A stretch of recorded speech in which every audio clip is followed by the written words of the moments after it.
अस्सलाम वालेकुम dear students, another topic के साथ मैं हूं ज़िया और आज हमने जिस इंपॉर्टेंट टॉपिक को स्टडी करना है उसका नाम है फिजिकल क्वांटिटीज़।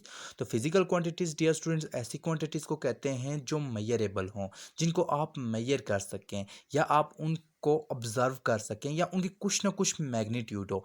मैग्नीट्यूड का मतलब यही है कि आप उसको जो है ऑब्जर्व कर सकते हैं, मेजर कर सकते हैं, तोल सकते हैं, नाप सकते हैं। जैसे बात की जाए लेंथ की, तो लेंथ को आप मेजर कर सकते हैं, आप टेप के साथ मेजर कर सकते हैं, आप मीटर रूलर के साथ मेजर कर सकते हैं। इसके अलावा टाइम की बात की जाए तो टाइम को भी आप मेजर कर सकते हैं with the help of stop watch और वॉच। इसके अलावा कुछ क्वांटिटीज़ ऐसी भी होती हैं जिनको आप मेजर नहीं कर सकते, जैसे फीलिंग है।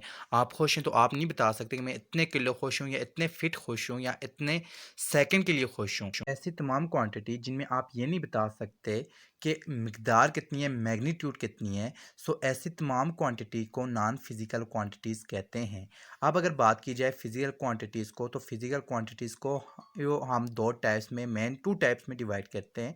जो हमारे पास एक आती हैं बेस क्वांटिटीज़ और दूसरी आती हैं डिराइव्ड क्वांटिटीज़। बात की जाए बेस क्वांटिटीज़ की, तो बेस क्वांटिटीज़ को आप इस तरह से डिफाइन करेंगे कि minimum number of those quantity upon which other quantities can be derived. या आप सिंपली इस तरह से डिफाइन कर सकते हैं कि physical quantities which can neither be derived from in other quantity nor resolve into in other quantity. यानी ऐसी क्वांटिटीज़ हैं कि ना वो किसी क्वांटिटी से बनी हुई हैं और ना उनसे कोई क्वांटिटीज़ बन सकती हैं। कुछ एग्जांपल है इनकी, लेंथ है, मास है, टाइम, टेम्परेचर, इलेक्ट्रिक करंट, इसके साथ amount of substance and luminous intensity भी आ जाती है। फिजिकल क्वांटिटीज़ का मैंने आपको बताया कि फिजिकल क्वांटिटीज़ सिर्फ वो क्वांटिटीज़ होती हैं जो only specified by its magnitude. और मैग्नीट्यूड का मतलब ये होता है कि एक ऐसा नंबर है जिसके साथ कोई प्रॉपर यूनिट है। तो बात करते हैं कि यूनिट क्या होती है हमारे पास। तो यूनिट बेसिकली हमारे पास एक ऐसा स्टैंडर्ड होता है जिसके साथ हम किसी चीज़ को कंपेयर करते हैं। इसके अलावा अगर बात की जाए यूनिट्स की, तो हमारे पास बेसिकली तीन सिस्टम ऑफ यूनिट्स आ जाते हैं। अब बात की जाए हमारे पास तीन सिस्टम ऑफ यूनिट्स की, तो पहला जो सिस्टम ऑफ यूनिट्स आता है वो है हमारे पास FPS यानी फुट पाउंड सेकंड। ठीक है, फुट पाउंड सेकंड। दूसरा है CGS यानी सेंटीमीटर ग्राम सेकंड। और तीसरा हमारे पास जो सिस्टम आता है वो MKS है यानी मीटर किलोग्राम इन सेकंड। ये तीन सिस्टम हमारे पास थे।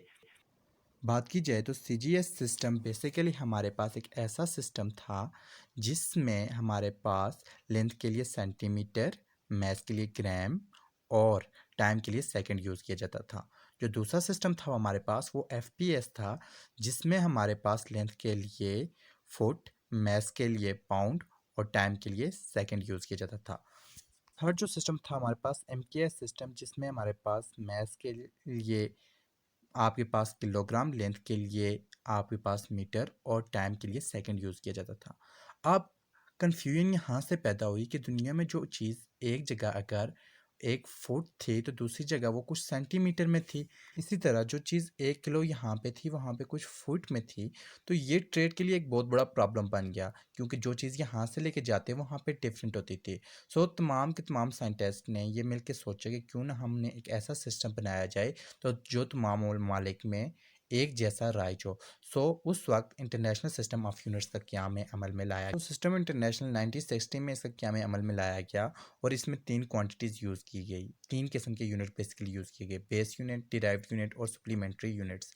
बेस यूनिट की बात की जाए तो हमारे पास मास के लिए किलोग्राम, लेंथ के लिए मीटर, टाइम के लिए सेकंड, इलेक्ट्रिक करंट के लिए एम्पेयर, टेम्परेचर के लिए केल्विन, अमाउंट ऑफ सब्सटेंस के लिए मोल और आपके पास लुमिनस इंटेंसिटी के लिए कैंडेला यूज़ की गई।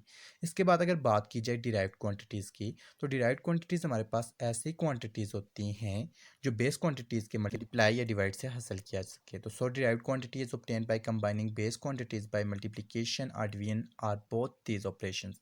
तो आप दोनों तरीक़ों से हासिल कर सकते हैं। अब पहली बात की जाए एरिया, तो एरिया आपके पास लेंथ मल्टीप्लाई ब्रेथ से है। लेंथ की यूनिट भी आपके पास मीटर होती है और ब्रेथ की यूनिट भी मीटर होती है। सो ये आपके पास एक बेस क्वांटिटी से मिलके आपके पास डिराइव्ड क्वांटिटी बन गई। वॉल्यूम की बात की जाए तो एरिया मल्टीप्लाई हाइट हो जाता है। इससे वेलोसिटी की बात की जाए तो आपके पास डिस्प्लेसमेंट बाय टाइम होता है। अब डिस्प्लेसमेंट की यूनिट की बात की जाए तो वो मीटर है, टाइम की यूनिट की बात की जाए तो सेकंड है।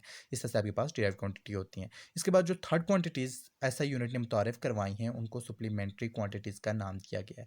बेसिकली ये दोनों क्वांटिटीज़ एंगल के साथ रिलेटेड हैं और ये हमारे पास तादाद में 2 2 होती हैं। इनमें सबसे पहले बात की जाए तो प्लेन एंगल होता है और दूसरा हमारे पास अगर बात की जाए तो सॉलिड एंगल होता है। इसी के साथ हमारा आज का फिजिकल क्वांटिटीज़ का टॉपिक एंड होता है।